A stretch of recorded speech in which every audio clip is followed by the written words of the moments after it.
Good evening, everybody. This is Arcane from Rainier Books. A single review today about the novel Yellowface by RF Kuang. I haven't read anything before by Rebecca F. or RF Kuang, so a little bit about the author for you who don't know her yet. She was born on May 29 in 1996, and she came to the United States with her parents from China when she was only 4 years of age.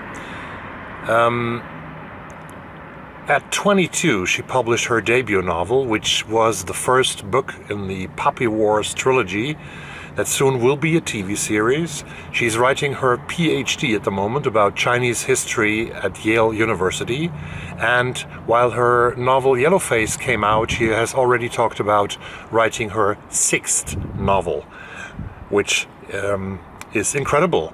Last year, she published a 545 pages novel called Babel, or The Necessity of Violence, an arcane history of the Oxford Translators' Revolution about the British Empire, playing in 1830, criticizing British colonialism and capitalism.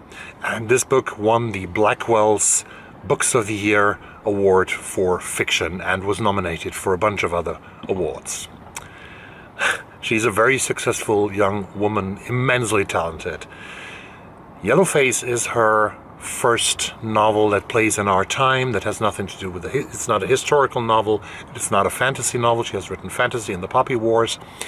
This is the novel about June Hayward. She's a young white writer who got a novel published, but actually neither the publication of the novel, neither the audience, the publication, the publisher, or the critics loved that book and were especially interested in it. So she's not a successful writer, and her future is very insecure. And for some reason, though, she has a friend who she studied with at Yale University, and this woman and this friend is Athena Liu.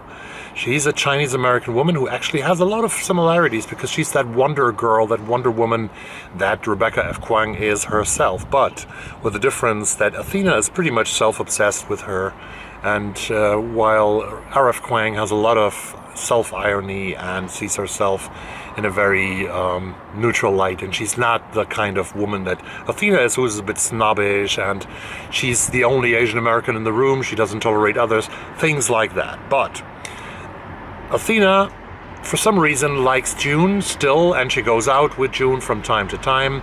And one night they sort of go out and then they go home to Athena.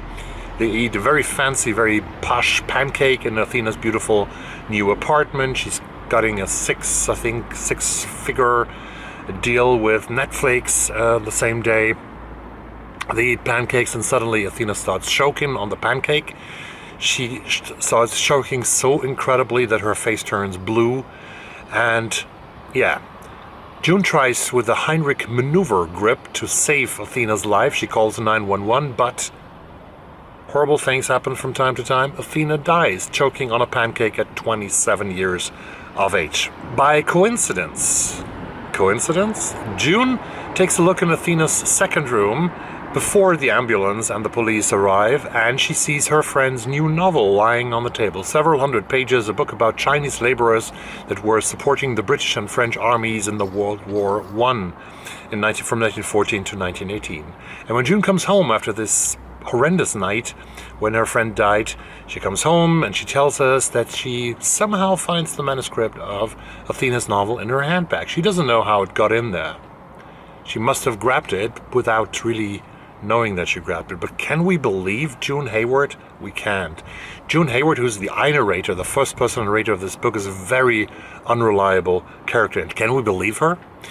In the following weeks, June starts feverishly working on the manuscript that she found in Athena's apartment. She edits it, she rewrites paragraphs, she adds paragraphs, she deletes certain paragraphs.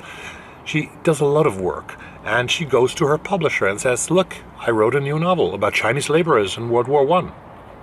Strange for a white woman to do that, probably. Is it cultural appropriation, what June has done here? She changes her name. Her name, June Hayward, sounds very Americanish and very white. So the name of the author who publishes the book as her own is Juniper Song. And the photo that appears on the cover, on the backside of the cover, is a photo that gives her a little bit tan, and it could be so that Juniper Song, well, she might actually look a little bit Asian. Who knows? Maybe she has some Asian heritage. The book sells enormously, the critics are enthusiastic, the publishers enthusiastic, and June gets completely rebranded as the new character, Juniper Song. And of course, there will be problems, there will be doubts. People who do not really believe that June has written that. Others accuse her of cultural appropriation. How can a white woman dare to write about Asian Americans? June, aka Juniper, is determined to defend her theft and let nobody uncover her secret and endanger her career. Social media plays an important role in all of this. How the publisher builds the success, how they find YouTubers, people like me, people like you, and authors to rave about the book, to blurb the book, how they choose the right people for talks on YouTube or at bookshops. Nothing is unplanned to make this a success. Without spoiling anything, Yellowface is a breathtaking ride with narrator June Hayward, aka Juniper Song, a flawed white woman who's willing to do anything for her success. It is also a very critical book about the publishing industry, how it takes up trends, how it neglects some authors and pushes others to stardom by using the full force of their power, of their money, of the social media. It is about social media, how we manipulate, hate, and love each other online, and how quickly shitstorms can develop. It is about the stereotypical pictures we have towards Asian Americans, and of course it poses the question of cultural appropriation. Kuang smartly deploys a white I-person narrator, culturally appropriating herself, white women, and letting this narrator whine that the market favors only people of color as writers, only people with diverse backgrounds. RF Kuang has, in an interview with NPR, said the following, which I think is very interesting. She says, "I think that a lot of our standards about cultural appropriation are language about don't write outside of your own lane. You can only write about this experience if you've had that experience. I don't think they make a lot of sense. I think they're actually quite limiting and harmful and backfire more often on marginalized writers than they push forward conversations about widening opportunities. You would see Asian American writers being told that you can't write anything except about immigrant trauma or the difficulties of being Asian American in the United States.